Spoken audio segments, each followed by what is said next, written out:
Okay, ladies and gentlemen, Paul Chamberlain, the Air Force guy, RV extraordinaire, coming today to talk to you about how to properly operate your Dometic refrigerator. Now, this is a newer one. This is a 2020 Imagine by Grand Design.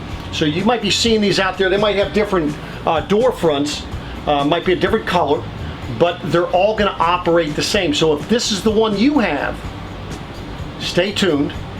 For more information on this or any other campers for that matter, be sure if you call, if you email, or if you stop by Beckley's Camping Center, you do ask for Paul the Air Force guy. And if you're new to this channel, this is the first time you're watching, by all means subscribe down below here.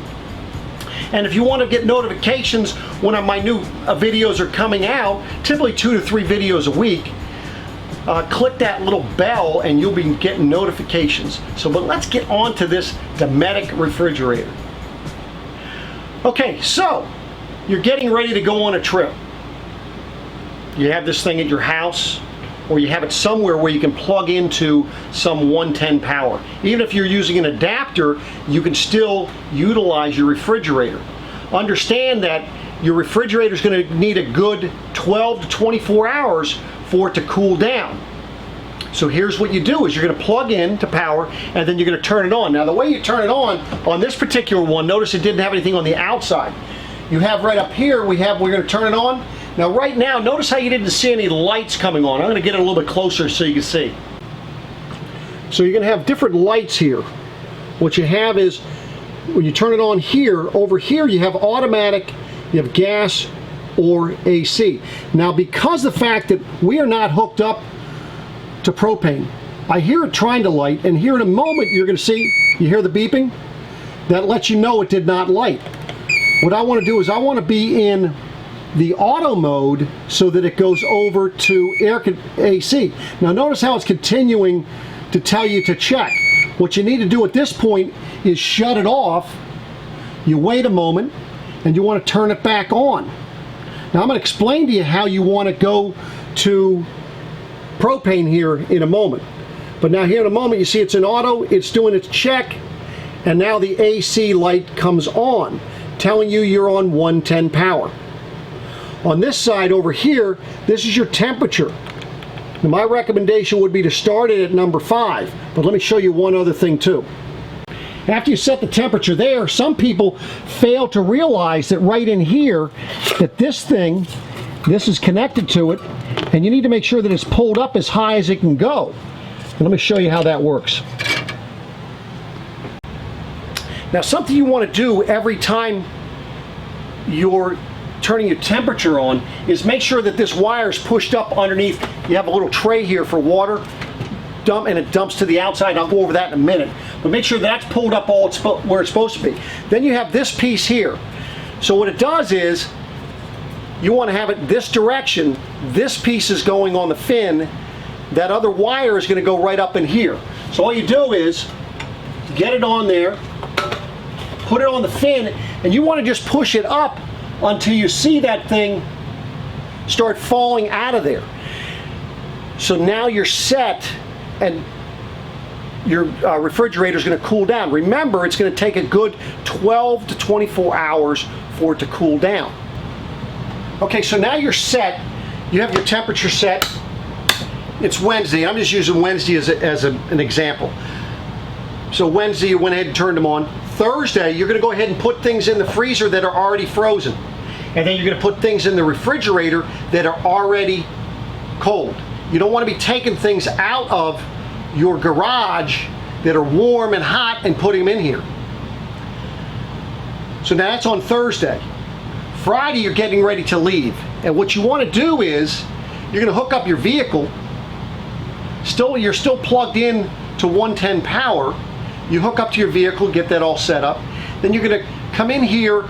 Well, first of all, you want to, before you come in here, open your LP bottles. Make sure that you open them slowly. You're going to come in, first thing you're going to do is light the burners on your cooktop. You light all the burners and then shut them off. What you've just done there is you've bled the LP from the LP bottles up until that point. And that will give you a better opportunity of your refrigerator actually lighting the first time. Now, once you light those and shut them off, then you go out, you get your extension, your electrical cord, you disconnect, put it away, and you're going to come back in and you're going to check right up here to make sure that it's switched over to gas and make sure that that check light isn't going off. And you'll hear it. You see they set it up with the signal. Some of the other ones out here you don't hear, but this one is actually making a sound to you. And as long as that has switched over and there's no sound coming from it, you're good to go. If, in fact, you find that it's too cold for your stuff in the refrigerator, you can turn the temperature down on that. It goes from 1 to 5. So now you're ready to go down the road. Couple things to keep in mind as you're traveling down the road. One, you have an open flame out here. So if you have to stop for fuel, make sure before you pull up to the pumps that somebody comes in here and shuts that off. So you shut it off, you pull up to the pump. When you're done fueling up, then you pull away from the pumps, somebody comes back in here, turns it back on, and you want to wait 1 minute. You saw how long it took it actually for it to go through its system check. Make sure that it does go ahead and light again, and then you're on the way. Now, plan your trips accordingly, because if you are going through tunnels, now if you're going underwater tunnels, they don't allow people with LP bottles through those. So make sure you plan your trips accordingly. And it is safe, contrary to what some people tell you, it is safe to tow this with the LP running.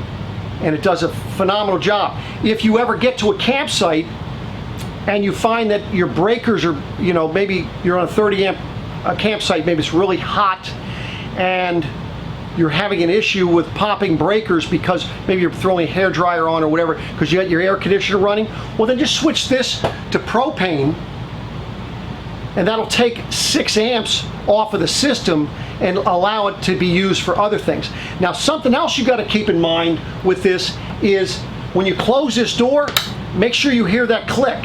Because if you don't hear that click and you think it's closed, you could be in for a rude awakening when you get to your campsite and find everything laying here on the ground. Now, let me tell you a little bit about something that's inside of here that you should be checking. And that is this little tray back here. You should be checking that on a regular basis to make sure that that is draining to the outside and is draining to the proper location. And what you do is you'll dump water here and then you'll go outside and see if it's coming out in the proper location. Let me show you where that is. Now what you need to do is you just need to locate the back side of your refrigerator and you're going to see a door like this. Now some of you might need a key to get this off and they do not provide the key. But the good thing is any coin will do. Just put the little coin in there and it'll unlock it. So for those of you that maybe they're too tight, just use one of those and this thing just pulls back off. It's that simple. So what you have here, you have to remove the panel, and you can see this is your drain tube right here. And it should be draining out right here. If it's not draining out there, your problem is going to be on the inside, and you're going to want to go ahead and clear that up. Sometimes food might get down here and clog this up, at which point you're going to just pull it off of here, okay, and then you can clean this piece off right here. Make sure you clean it out real good, and then you can just put it right back on there. Okay. Now some of you might have something else out here, but you'll have some type of drain tube, and that's what you want to be checking. Now to put these things back on, make sure that you are putting them on correctly. Last thing you want to do is not have them on and you go down the road and they fall off. So make sure that you have them on. Don't be afraid to hit that to make sure it goes in properly. Make sure it's flush. You can check it by pulling on it, and that way then you know it's on there. Now on the inside, this is your tray where it's going down, and you're going to notice a little drain right back here. Now for some reason you see the water spilling out over top of that, well then it's clogged either right here or outside like we checked. If you have to, get yourself some type of wire, flexible type wire, and be careful with that, and go ahead and you pull this tray out of here, as you can see, get that out of your way, and then you can go ahead and try to clear that hole. Maybe a piece of food fell in it, but if you need to go ahead and maybe force something down to get it to come out the other end. So that's right in there. As you can see, the stuff, you might want to take this off, clean this every now and again as well. See, this is what the tray looks like. Now, something else that I see happen a lot with RV refrigerators is people will go ahead and stack a bunch of things right here on this top shelf and on this second shelf, and then this stuff will freeze up here. This stuff down here won't be very, very cold. So what you've got to do is keep in mind that there's no air circulation in these refrigerators. So you want to give some spaces on this top shelf as well as the second shelf to allow air to drop down. Another thing you could do is you can get a little fan that would circulate air in here, which will be helpful. Now, for those of you that are using your RV refrigerator and it is in really hot conditions, something you might want to consider doing is they do make 12-volt fans that go on the backside to circulate that air on the backside because it's using heat to cool. Kind of a misnomer, right? But by having that air circulation, you're going to move that air and you're going to keep the back a little bit cooler, allowing this to be more efficient. So a little bit tidbit of information for you. So there you have it, ladies and gentlemen, how to operate your newer Dometic refrigerator.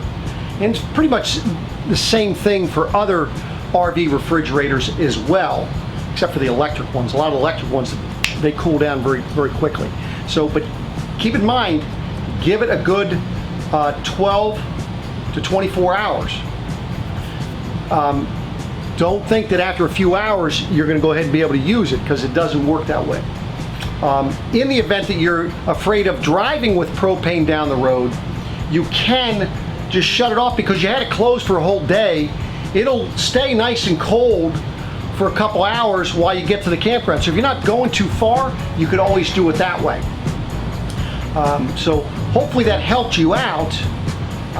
Again, remember to subscribe to my channel. Keep up to date on the latest and greatest in dealing with RVs. I do appreciate it. Appreciate your feedback as well. And I'll be coming back at you again soon. Take care.